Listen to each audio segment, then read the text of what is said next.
અહીંયા આપણે સમજીએ તો એસિડ બેઝ પ્રબળતાનું માપ અથવા સ્ટ્રેન્થ ઓફ એસિડ બેઝ.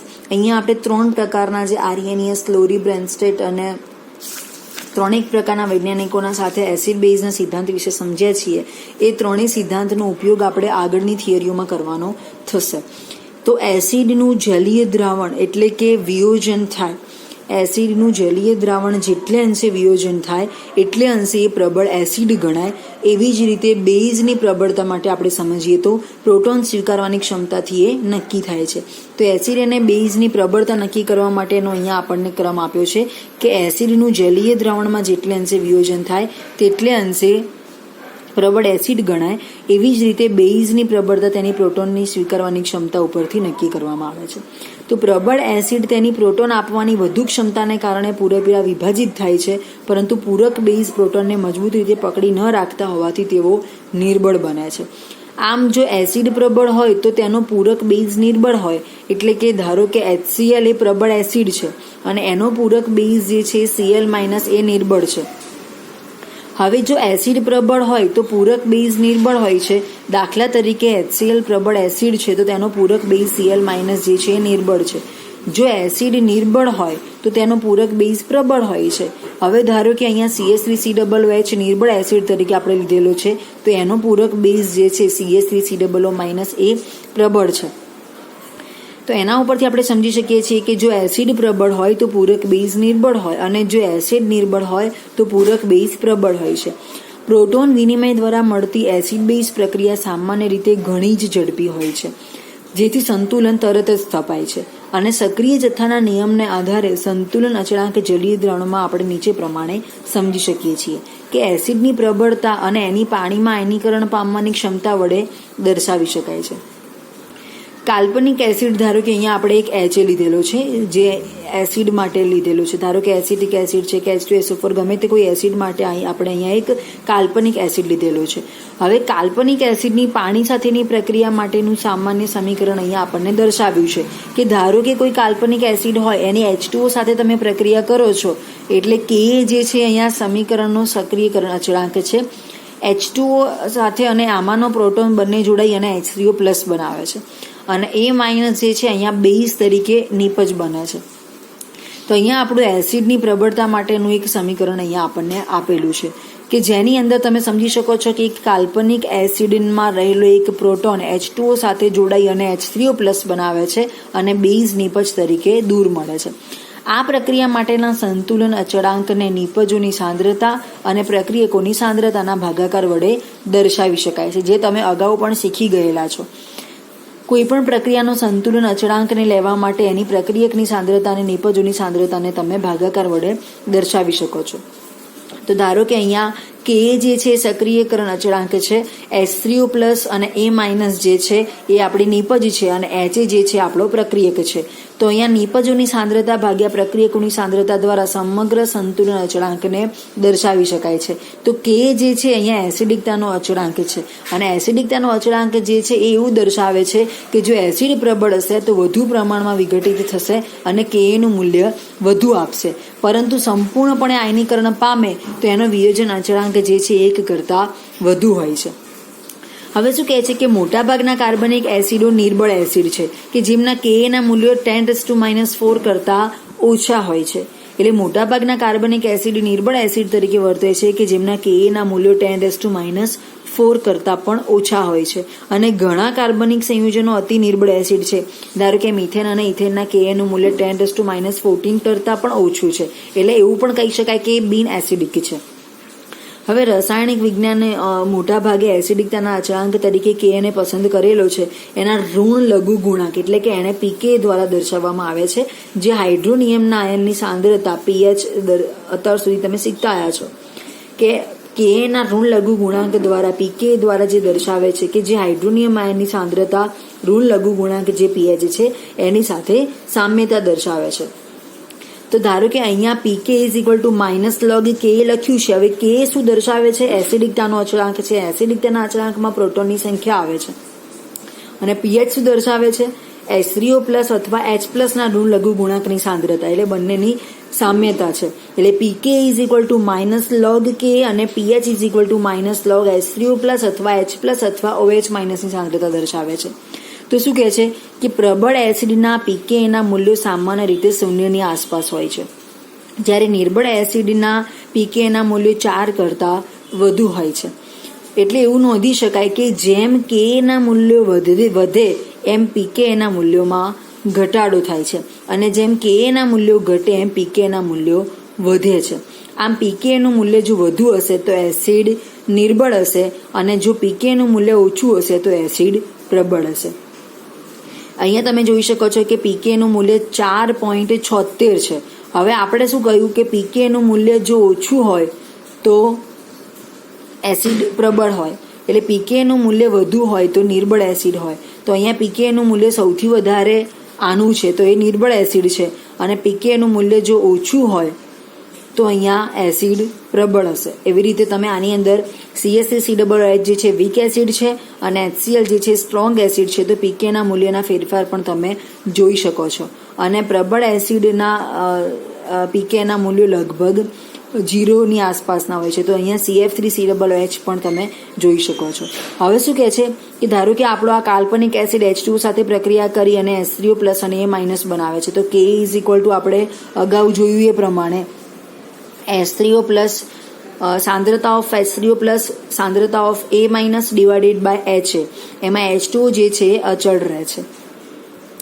હવે અચળાંકની અંદર H પ્લસ દ્રાવક તરીકે વર્તું હોય તો A minus divided by HA તમે આવી રીતે લઈ શકો છો. હવે K ની કિંમત જલીય દ્રાવણમાં તાપમાન મુજબ બદલાતી હોય છે, એટલે કે આપેલા તાપમાને તેનું મૂલ્ય અચળ રહે છે. હવે 25°C તાપમાને ધારો કે એસિટિક એસિડ માટેની મૂલ્ય Ka નું મૂલ્ય 1.75 ગુણ્યા 10⁵ જેટલું આપણને આપેલું છે. તો શું કહે છે કે Ka ની કિંમત જલીય દ્રાવણમાં તાપમાન મુજબ બદલાય છે, એટલે કે આપેલા તાપમાને તેનું મૂલ્ય અચળ હોય છે. હવે ધારો કે 25°C તાપમાને એસિડિક એસિડનું મૂલ્ય Ka નું મૂલ્ય 1.75 ગુણ્યા 10⁵ જેટલું છે. જો તાપમાન બદલાય તો એના મૂલ્યમાં ફેરફાર થયા કરે છે. એટલે અહીંયા ચોક્કસ તાપમાને ચોક્કસ મૂલ્ય આપણને દર્શાવેલું છે. હવે શું કહે છે કે બિનજલીય દ્રાવણમાં પણ એસિડ બેઝ વિયોજન દરમિયાન દ્રાવકના અણુ H+ સ્વીકારે અથવા H+ આપે તો કેવા પ્રકારનું રિએક્શન બને. હવે ધારો કે અહીંયા એસિડ જે લીધેલો છે અને અહીંયા સોલ્વન્ટ બેઝ લીધેલો છે દ્રાવક તરીકે, CH3C triple bond N cyanide સમૂહ લીધેલો છે, મિથાઇલ સાયનાઇડ જેને આપણે કહીએ છીએ. તો એસિડ મિથાઇલ સાયનાઇડ જેવા પ્રક્રિયક સાથે પ્રક્રિયા કરી આ પ્રકારનું એક સંયોજન આપણને આપે છે, જેમાં CH3C ટ્રિપલ બોન્ડ NH+ મળે છે અને A માઇનસ જે છે નેગેટિવ સમૂહ તરીકે નિપજ તરીકે પરત મળે છે, જેમાં H+ સ્વીકારવાનું આપણનો ગુણધર્મ અહીંયા દેખાય છે. હવે ધારો કે તમે એસિડના બદલામાં ત્યાં બેઝ તરીકે લો અને સોલ્વન્ટ એસિડ લીધેલો હોય, C2H5OH ઇથેનોલ લીધેલો હોય, તો અહીંયા આપણને BH+ મળે છે, એટલે કે H+ અહીંયા આપે છે અને H+ આપે છે એટલા માટે C2H5O- મળે છે આપણને, કે આમાંથી H અહીંયા મળે છે, આમાંથી H અહીંયા પ્રાપ્ત થાય છે. હવે એસિડના અચળાંક K ની કિંમતનો ઋણઘાતકીય આંક જો સાદો હોય તો એ રજૂઆત સરળ બને છે. ઋણઘાતકીય આંકને આપણે PK તરીકે ઓળખીએ છીએ. હવે PK is equal to minus log Ka તરીકે પણ લઈ શકાય. બે જુદા જુદા એસિડની PK ની કિંમતમાં 1 એકમનો તફાવત હોય તો એસિડ પ્રબળતાનો તફાવત 10 ગણો બને છે. એટલે ઋણ લઘુગુણાંકના 10 ઘાતાંકમાં આપણે એવી રીતે pH ની વ્યાખ્યા આપણે આપી છે. તો બે જુદા જુદા એસિડની PK ની કિંમતમાં 1 એકમનો તફાવત હોય તો એસિડની પ્રબળતાનો તફાવત 10 ગણો હોય છે, કારણ કે PK ની કિંમત 10⁻⁴ ગુણાકારમાં હોય છે. એટલે કે એસિડિકતા અથવા બેઝિકતાની તુલના PK ની કિંમતને આધારે એક જ માપદંડ વડે થઈ શકે છે, અને બેઝની પ્રબળતાને સરખાવવા માટે એના સંબંધિતનો એસિડનો અચળાંક જે છે PK તરીકે તમે લઈ શકો છો. હવે શું કહે છે, ફરી એકવાર અગાઉ જે જોયું હતું એ કે PK ની કિંમત જેમ ઓછી હોય એમ એસિડ પ્રબળ બને છે અને PK ની કિંમત જેમ વધુ હોય એમ બેઝ પ્રબળ બને છે. એટલે એનો મતલબ કે એસિડની પ્રબળતા ચલે છે 1/PK, એટલે PK ની કરતાં ઉલટું છે એટલા માટે. અને બેઝની પ્રબળતાના સંદર્ભમાં જો જોવું હોય તો બેઝની પ્રબળતા ચલે છે PK. જેમ બેઝની પ્રબળતામાં ફેરફાર થાય એ જ ફેરફાર PKમાં થાય છે, પરંતુ એસિડની પ્રબળતામાં જે ફેરફાર થાય છે એના કરતાં ઉલટું ફેરફાર PKમાં થાય છે. એટલે સૈદ્ધાંતિક રીતે આપણે એસિડ બેઝની પ્રક્રિયા પ્રતિવર્તી હોય છે, અને સંતુલન અચળાંક જે છે કે એને દર્શાવવા માટે પીકે ની કિંમત પીકે સાંદ્રતા ઓફ એ અને પીકે સાંદ્રતા ઓફ બીના તફાવતથી આપણે એને દર્શાવીએ છીએ. તો અહીંયા બી જે છે બેઝ તરીકે લીધેલો છે, એચ જે છે આપણો કાલ્પનિક એસિડ છે, એ રીતે ગણતરી કરીએ તો અહીંયા એનો સંયુગ્મિત બેઝ મળે છે અને આ પ્રમાણે એસિડ રિમૂવ થાય છે. તો કે જે છે અહીંયા સાંદ્રતા અચળાંક તરીકે લેવાનો હોય તો સાંદ્રતા ઓફ એ સાંદ્રતા of H B divided by સાંદ્રતા of H A divided by સાંદ્રતા of B is equal to K સાંદ્રતા ઓફ એ અને કે સાંદ્રતા ઓફ બી પીકેના ઉલટું અહીંયા આપણને મળે છે. તો minus log K is equal to minus log કે એ માઇનસ કૌંસમાં માઇનસ લોગ કે બી. આ પ્રમાણની ગણતરી આપણે કરી શકીએ છીએ. તો પીકેના ઉપરથી જે છે એટલે સંતુલન અચળાંકને દર્શાવવા માટે એસિડ બેઝની પ્રતિવર્તી પ્રક્રિયા માટે જો કેઈ અચળાંક લીધેલો હોય તો એના માટે પીકે અને પીકે બીનો આવી રીતનો તફાવત આપણે લઈ શકીએ છીએ. હવે શું કહે છે કે જો દ્રાવણમાં એસિડ અને પૂરક બેઝનું સાંદ્રણ સરખું હોય, બંનેનું પ્રમાણ સરખું હોય, સાંદ્રતાના સંદર્ભમાં કોન્સન્ટ્રેશન સરખું હોય તો પીએચ એસિડના પીકે જેટલી જ મળે છે. તો દ્રાવણની પીએચ એસિડના પીકેના જેટલી જ મળે છે. હવે K is equal to H plus દ્રાવક અગાઉ આપણે જોયું જ પ્રમાણે કે એ માઇનસ ડિવાઇડેડ બાય સાંદ્રતા ઓફ એચ એ.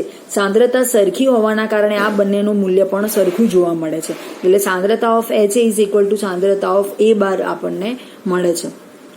આ બંનેનો ભાગાકાર સાંદ્રતા ઓફ એ ડિવાઇડેડ બાય સાંદ્રતા ઓફ એચ એ લઈએ તો એના બરાબર 1 થાય છે.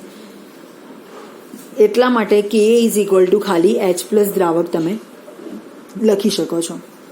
હવે આનો આપણે લોગ લઈએ, minus log K is equal to minus log H plus દ્રાવક લઈએ તો એના બરાબર pK is equal to minus log K છે, pK is equal to minus log K છે અને pH is equal to minus log H plus અથવા તો H3O પ્લસ છે જે અગાઉ આપણે જોઈ ચૂક્યા છીએ.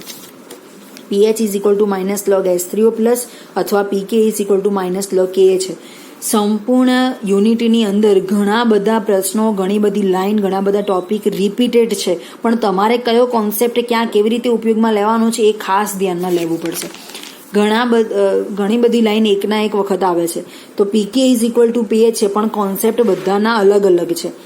હવે આના ઉપરથી ઘણીવાર તમને એવું કહે કે pK is equal to pH સાબિત કરો, તો આ પ્રમાણે તમને ખબર હોવી જોઈએ કે કયા કોન્સેપ્ટ લઈ અને તમારે કઈ વસ્તુ અહીંયા મેળવવાની છે. આમ સમીકરણ 1 જે છે એના ઉપરથી કે વધુ તો દ્રાવણમાં એચ પ્લસની સાંદ્રતા વધુ એટલે કે સ્ટ્રોંગ એસિડ, પરંતુ પીકે વધુ હોય તો, પરંતુ પીએચ વધુ થશે તો બેઝ તરફ આપણને દોરે છે એટલે કે નિર્બળ એસિડને દર્શાવે છે. અને પીકેનું મૂલ્ય જો વધારે હોય તો એ એસિડને પ્રબળ બનાવે છે. એટલે સ્ટ્રોંગ એસિડ પરંતુ પીકે વધુ તો, એટલે અહીંયા એચ પ્લસના સંદર્ભમાં છે. વાસ્તવમાં પીકેની કિંમત જેમ ઓછી હોય એમ એસિડ પ્રબળ બને છે, પણ અહીંયા પીએચના સંદર્ભમાં લીધેલું છે એટલે ખાલી એચ પ્લસ દ્રાવકના સંદર્ભમાં છે.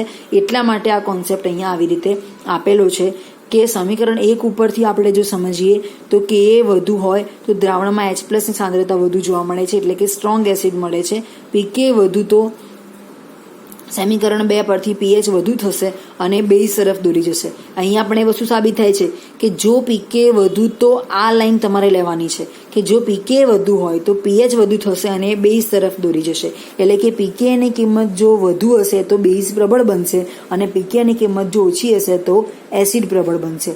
તો આ પ્રમાણે તમે પીકે ઇઝ ઇક્વલ ટુ પીએચના સંદર્ભમાં પીકેની કિંમત ઓછી તો એસિડ પ્રબળ અને પીકેની કિંમત વધુ તો બેઝ પ્રબળ, એ પ્રમાણે તમે સમજી શકો છો.